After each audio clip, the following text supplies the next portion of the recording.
At dito mga idol, magluluto tayo ng kinamatisang isda. Ayan, tara.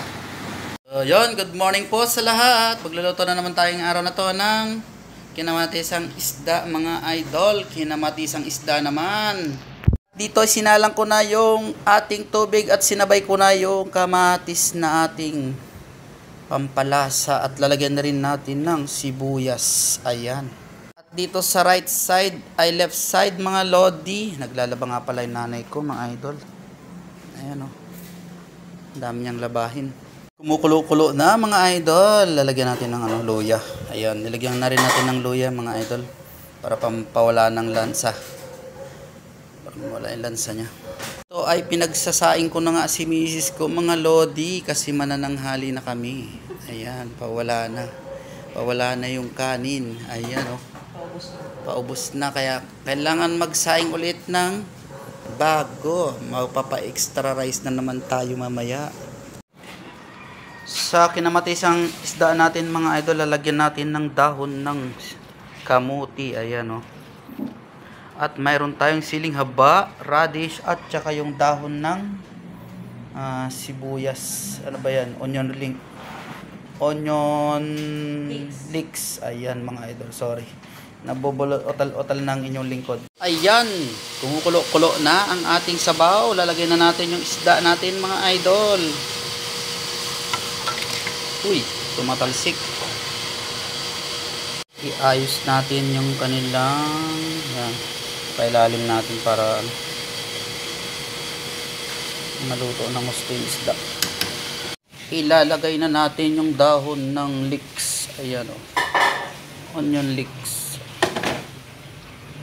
Natin. Yan, kumulo na. Bumango yung sabaw natin mga idol at manuot na doon sa laman ng isda.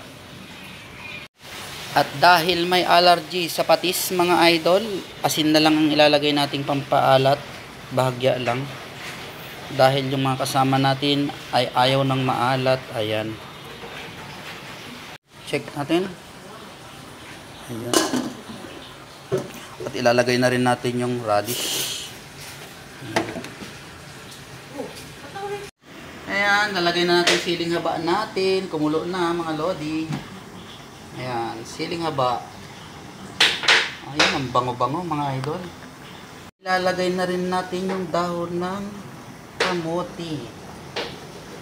At ito ay pailalim natin yung nasa ibabaw na kamuti para maluto.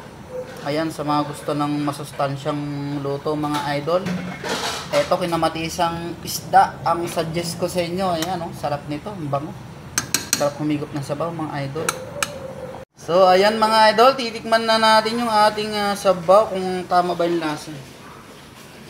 Ang init. Sarap mga idol, ang bango.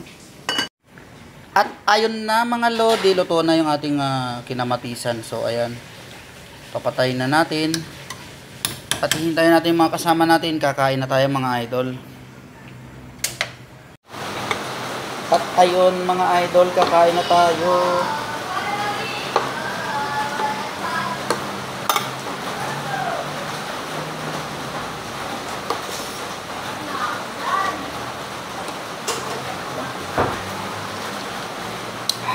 Sarap mga idol, ang bango ng sabaw.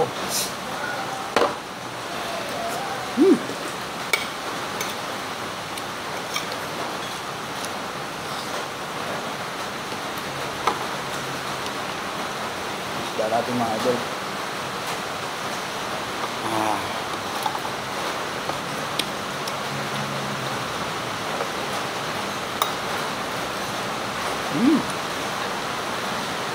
Sarap.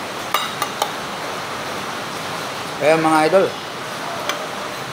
kinamatisang salmon nga pala niluto natin. Sarap. Lami, kaya ba? Ang bango ng sabaw. Saka yung isda, hindi malansa.